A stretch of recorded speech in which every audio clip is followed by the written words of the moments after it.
ಸರಿ ಸರ್, ಈಗ ಹೇಳ್ತಾ ಇದ್ದೀವಿ, ತಿಳ್ಕೊಂಡು ನಾನು ಮಾತಾಡ್ತೀನಿ. ಬರ್ತಾ ಇದೆ, ಬಂದ್ಮೇಲೆ ಮಾತಾಡೋಣ. ನೋಡೋಣ, ನೀವು ಯಾರು ಏನೇನು ಮಾಡ್ತಾ ಇದ್ದಾರೆ ಗೊತ್ತಿಲ್ಲ ನನಗೆ.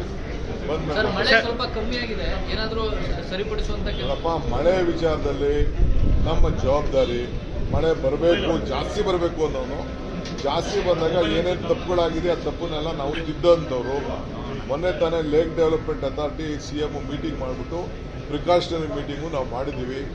ಎಷ್ಟು ಏನು ಯಾವ ರೀತಿ ಮಾಡಬೇಕು ಅಂತ. 2,000 ಕೋಟಿಲಿ ಇಡೀ ಬೆಂಗಳೂರು ಸ್ಟಾಮ್ ವಾಟರ್ ಡ್ರೈನ್ ಎಲ್ಲ ಒನ್ ಟೈಮ್ ಕಂಪ್ಲೀಟ್ ಮಾಡಬೇಕು ಅಂತ ತೀರ್ಮಾನ ಮಾಡಿದ್ದೀವಿ. ಜನಕ್ಕೆ ಕಂಪ್ಲೀಟ್ ಆಕ್ರೋಶ ಇದೆ. ನಾನೊಂದು ಡಿಸಿಷನ್ ತಗೊಳ್ತಾ ಇದ್ದೀನಿ.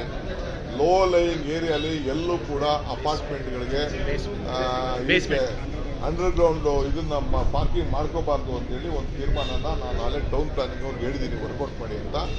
ಎಷ್ಟು ದೂರದಲ್ಲಿ ಅದನ್ನು ಬಿಡಬೇಕು ಅಂತ. ಯಾಕೆಂದರೆ ಕೆಲವು ಕಡೆ ನೀರು ಕಡಿಮೆ ಇದ್ದು ಕೂಡ ಇದು ಜಲ ಬರ್ತಾ ಇದೆ.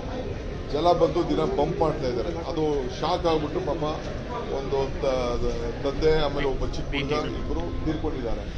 ಸೊ ಆ ದೃಷ್ಟಿಯಿಂದ ಇದು ನಾವು ಇಡೀ ಬೆಂಗಳೂರು ನಗರದಲ್ಲಿ ಆ ತೀರ್ಮಾನವನ್ನು ಮಾಡಬೇಕು ಅಂತ ಮಾಡ್ತೀವಿ. ಬೆಂಗಳೂರು ನಗರನೂ ಮಾಡ್ತೀನಿ, ಹೊರಗಡೆನೂ ಕೆಲವು ಎಕ್ಸ್ಟೆಂಡ್ ಮಾಡಬೇಕಾದಂಥ ಒಂದು ಪರಿಸ್ಥಿತಿ ಬರ್ತದೆ. ಯಾಕೆಂದರೆ ಅವರೆಲ್ಲ ಅಂಡರ್ಗ್ರೌಂಡು 1 ಲೆವೆಲ್ 2 ಲೆವೆಲ್ ಪಾರ್ಕ್ ಮಾಡಿದ್ರೆ ನೀರೆಲ್ಲ ಬಂದು ಈ ಥರ ಆಗಿ ಪರಿಸ್ಥಿತಿ ಬರ್ತದೆ. ಸೊ ಅದಕ್ಕೆಲ್ಲ ಟೆಕ್ನಿಕಲ್ ಆಗಿ ನಾನು ಅದಕ್ಕೆ ತೀರ್ಮಾನ ಮಾಡ್ತೀನಿ. ಆಗಿರೋರು ಏನು ಮಾಡೋಕ್ಕಾಗಲ್ಲ. ಹೊಸ ಕಟ್ಟಡ ಯಾವುದೇ ಬಂದರೂ ಕೂಡ ಅದಕ್ಕೆ ಮಾಡ್ತೇವೆ. ಅದಕ್ಕೆ ನಾವು ಮುಂಜಾಗ್ರತೆಯಾಗಿ ಆ ಕಡೆ ಈ ಕಡೆ ರೋಡ್ ಮಾಡಿಸ್ಬೇಕು ಅಂತ ತೀರ್ಮಾನ ಮಾಡಿದ್ವಿ. ಆ ರೋಡ್ ಆಗ್ತು ಅಂದರೆ ಒಂದು ಪ್ರೊಟೆಕ್ಷನ್ ಇರ್ತದೆ, ಯಾರೂ ಒಳಗಡೆ ಬರಲ್ಲ. 50 ಮೀಟ್ರ್ ಒಳಗಡೆ ಅದಕ್ಕೆ ಮಣ್ಣು ತೆಗೆಯೋಕ್ಕೆ, ಇದನ್ನು ಕಸ ತೆಗೆಯೋಕ್ಕೆ ಎಲ್ಲರೂ ಕೂಡ ಅನುಕೂಲ ಆಗ್ತದೆ. ಜನ ಓಡಾಟಕ್ಕೂ ಅನುಕೂಲ ಆಗ್ತದೆ. ಸರ್, ಈಗ ಇಡಿ ದಾಳಿ ವಿಚಾರ ಸಂಬಂಧಪಟ್ಟಂತೆ ರಣ್ಯರ್ ಅವರ ಕೇಸ್ ಲಿಂಕ್ ಆಗ್ತಿದೆ ಸರ್. ಬಿಜೆಪಿಯವರು ನೇರವಾದಂಥ ಆರೋಪ ಮಾಡ್ತಾ ಇದ್ದಾರೆ ಸರ್. ನಾನು ಪರಮೇಶ್ವರ್ ಹತ್ರ ಮಾತಾಡಿದೆ, ಬೆಳಗ್ಗೆ ಅವ್ರ ಮನೆಗೆ ಹೋಗಿದ್ದೆ ನಾನು. ಅವರು ಒಂದು 25 ಲಕ್ಷ 15 ಲಕ್ಷ ಕೊಟ್ಟಿದ್ದಾರೆ. ನಾವೆಲ್ಲ ಸಾರ್ವಜನಿಕ ಜೀವನದಲ್ಲಿ ಇದ್ದೀವಿ. ಬೇಕಾದಷ್ಟು ಜನ ಟ್ರಸ್ಟ್ಗಳು ನಡೆಸ್ತಾರೆ. ಮದುವೆ ಸಮಾರಂಭ ಮತ್ತೊಂದಲ್ಲಿ ಗಿಫ್ಟ್ಗಳು ಕೊಟ್ಟಿರ್ಬೋದು. ಅವರು ರಣ್ಯರ್ ಅವರು ಕೊಟ್ಟಿರ್ಬೋದು. ಅವ್ರದ್ದು ಯಾವುದೋ ಒಂದು ಫ್ಯಾಮಿಲಿ ಮದುವೆ ಇತ್ತು, ಗಿಫ್ಟ್ಗಳು ಕೊಟ್ಟಿರ್ಬೋದು.